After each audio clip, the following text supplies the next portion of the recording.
Good afternoon, Luther Rice family. My name is Jennifer McCoy, and this video is for philosophy and critical thinking. It's an honor to be here with you today to discuss something that shapes every single second of our waking lives, whether we realize it or not. If you pick up a copy of Neil Postman's book, Amusing Ourselves to Death, and dive into those first 5 chapters, you will find him painting a picture of an America that is gone, an America that has completely vanished. He talks about a time that he calls typographical America, a world built upon the written word, when people had the patience to sit and listen to Lincoln Douglas debates for hours on end, a time when folks could follow complex, deeply resonated arguments, causing their minds, because their minds were trained by reading. Postman warns us that we have left that world far behind. We have traded it for what he calls a peekaboo world, a nonstop flow of quick images and flashing screens, where everything here, is here only for a moment, just for a second, and then gone. To understand exactly how we got here and what it's doing to our souls, we have to look at a phrase by Marshall McLuhan: the medium is the message. Today, I want us to look at 3 things, the 3 questions that we were asked. What does this phrase mean? How it ought to change how we look at visual media, and how our Christian convictions, especially our view of God's written word, must shape our attitude toward this digital age. Now, when McLuhan said the medium is the message, it sounds a bit like a scavenger hunt or a clue, an academic riddle, but it's actually plain common sense. Most of the time when we talk about television, social media, or the internet, we focus entirely on the content. We ask ourselves, is this show good? Is this news article real? Is this video wholesome? We think technology is just an empty pipe, and the only thing that matters is what we pour through it. But McLuhan said that that view is dangerously naive. He argued that the pipe itself changes how you think. The tech that we use to get information does far more to shape our minds, our values, and our culture than the actual words or pictures on the screen. Consider a clock. The quote-unquote content of a clock is only the time of a day, but the quote-unquote medium of a clock totally changed human history. Before clocks, humans lived by natural rhythm, sunrise, sunset, and each changing season. Once the clock was invented, we stopped listening to our bodies. We began to live seconds, minutes, hours, and rigid scheduled agendas. The clock changed humanity and created a new way of being human. It didn't just tell the time anymore. It changed how we view our lives. The same thing happens when a society moves from a print culture to a screen culture. Books demand quiet, focus, patience, and even logic. You follow an argument from page 1 to page 100, but a screen demands entertainment, emotional quick hits, and constant novelty. By using McLuhan's axiom, Postman is telling us that television and digital media cannot handle deep, serious truth. The medium of a screen is built for entertainment. Even when we try to put serious things like the news or politics or even the gospel upon a screen, the medium itself turns it into a show.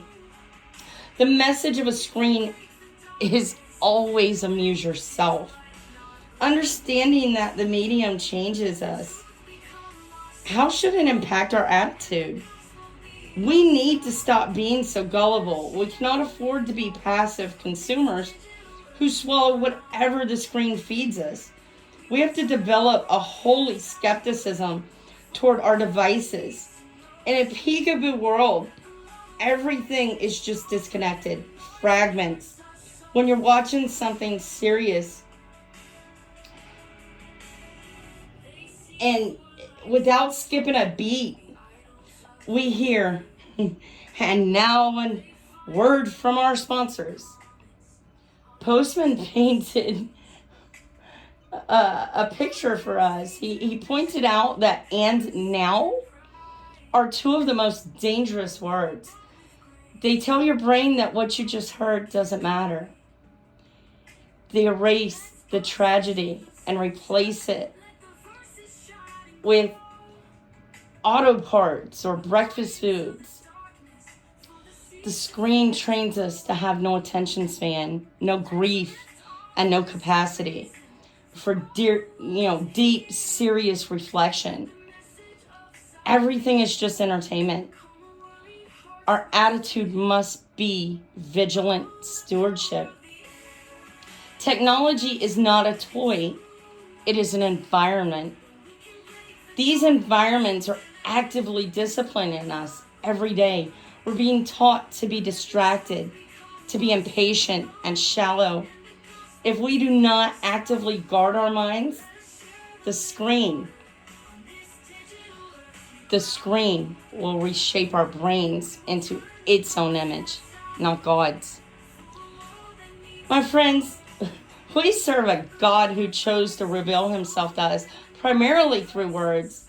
He could have chosen grand light shows or incredible displays, but he didn't. He spoke. He commanded his words to be written down in a book. I think John's gospel said it best. In the beginning was the Word. It does not say in the beginning was the image. Christianity, at its foundational core, is a typographical faith. God's truth requires us to think, to meditate, and to reason. He is calling us into an intellectual engagement that a flashing screen simply cannot sustain. You can skim through the social media feeds and the videos and the TikToks, and you can find all sorts of things. But you cannot skim the holiness of God into a 15-second video. You cannot text the depth of human depravity. You cannot swipe right on the gospel of the resurrection. These truths require something much deeper. The very thing the digital world is designed to destroy.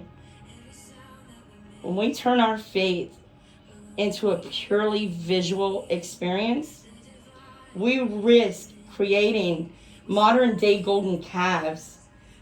We reduce the majestic, terrifying, comforting God of Abraham, Isaac, and Jacob into a marketable product. Our commitment to the written revelation of God must make us protectors of the printed word and guardians of the quiet mind. If we lose our ability to read deeply, we will also lose our ability to understand the Bible deeply. Technology is a tool. It comes with a cost. They carry a built-in message, and if we are not careful, that message will drown out the still, small, quiet voice of God. Let us be a people